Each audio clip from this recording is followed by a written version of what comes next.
Hey, I'd like to welcome you to another episode of Mission Matters. My name is Adam Torres, and if you'd like to apply to be a guest in the show, just head on over to missionmatters.com and click on Be Our Guest to apply. All right, today I have Adam O'Connor on the line. He's Chief Commercial Officer over at Gear Inc. Adam, welcome to the show. Thanks for having me, Adam. Really looking forward to the talk. All right. So, great conversation today. We're going to talk about utilizing the global workforce to create profit and what that looks like. And I understand you're based out of London, Adam, and you do quite a bit of traveling. And maybe let's start there. So, tell us a little bit more about what you're doing over at Gear Inc. Yeah, so I'm based in London, or my home is in London, but Gear Inc., we have 24 offices. We cover 75 different languages around the globe. So Wow. probably about 9 months of the year, I'm traveling around doing shows, going to the offices and things. At the moment, I'm grounded in Turkey for a couple of months. My wife is expecting, so I'm taking the time for a couple of months just to be based in one place, which is a bit of a novelty for me, Ed. Wow, quite a thing. And wow, we're gonna be able to look back at this and you're like, man, I remember you were doing podcast interviews when you're waiting for that baby to come. That's, That's it, yeah. that's awesome. Yeah. How'd you get into this business?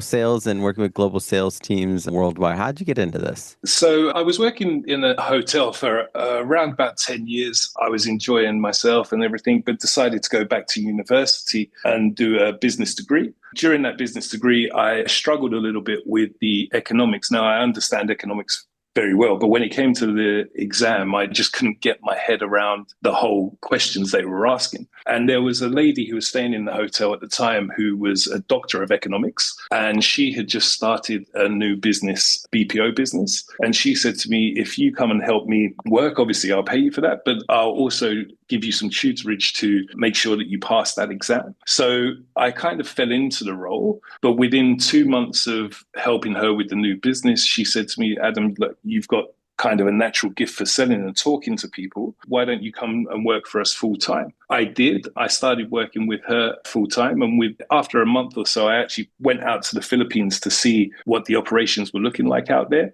I was meant to be there for 3 months and ended up staying for 12 years, learning the Wow. culture, learning how everything went, and really learned about the global workforce while I was there. So that kind of propelled me in. I was employee number 30, 35 for that company. And by the time I left that company around 2 years ago, we were up to nearly 8,000 staff. And I was managing teams from around the world, the different personalities, the different cultures, and really learning how to build that team and bring it together. So Hmm. What do you find interesting about in your day to day about working with so many cultures and creating these teams? Because to me, as I hear this talk, I mean, it sounds amazing, but I'm like, man, I have hard enough time bringing our one team together. How do you do this with all? it's, And they it's, don't listen to the show. I hope so. They're like, oh, thanks, yeah. Adam. They're there's different personalities, but at the end of the day, a rising tide floats all boats. So Mm, if you bring together the team and make sure that your team culture is one of helping each other, you tend to get buy-in from people. And I really try to perform servant leadership. My role is to make my team and their people as good as they can be and reach the highs that they can get to from their potential. So I work by learning what makes them tick, and certain people you need to push them, other people you need to put an arm around them and help them along the way and give them the confidence. But then you bring everybody together in a setting where everybody in the culture is trying to push everybody as far as they can as well mm, and get the maximum output from everybody. So mm.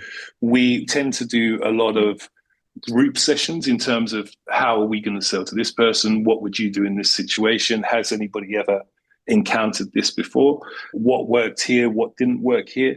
And we do a lot of video conferencing because obviously being in different locations around the world, it's quite hard to get into in-person meetings. We do it a couple of times a year, but when you want to reinforce that culture across the different and geographic locations. You want to see somebody. It's not just a voice on the end of the phone. And that's what we try Hmm. to really put in there. So I'm trying to wrap my head around this. How do you make sure that your global team's on the same page? Like, how does that take place? I think it starts with me, positive reinforcement. Within the sales group as a whole, you want a little bit of competition, regional competition, divisional competition. And that But positive side, real quick, that positive reinforcement works across different cultures. I just want to make sure I understand that it does, correctly. yeah, Because it sometimes there's does. myths or stereotypes otherwise. So that's why I'm kind of trying to There, pull that out. there is, but you have to get to know your staff. You have to get to know the cultures that they come from as well. I mean, I'm still learning every day, Adam, from the Of different course. perspectives of where people live and what they do. But at the end of the day, everybody wants to be successful. It doesn't matter where you're from. What success looks like may be different where you come from, but everybody wants to be as successful as they can and be the best version of themselves. So bringing those people in, making them understand that we have to break through some barriers. In some of the cultures, there's a tendency just to agree with the boss rather than trying to break through and put your opinion forward. So we try to have that open relationship and dialogue and teach people. And sometimes seeing is believing. If you see somebody else from the team, not challenging in a way, but putting their point of view forward that isn't necessarily the same as mine, and the repercussions of that are I listen to them, I try and help them, we work through it and see who's right. That generates the culture throughout the whole team that that's possible and it's the right thing to do. So we tend to work through that together. And also the results that come from that, Adam. So, the proof's in the pudding. When some of the sales guys are getting their commission checks at the end of the month, it kind of looks the right way for the others to do the same thing. So.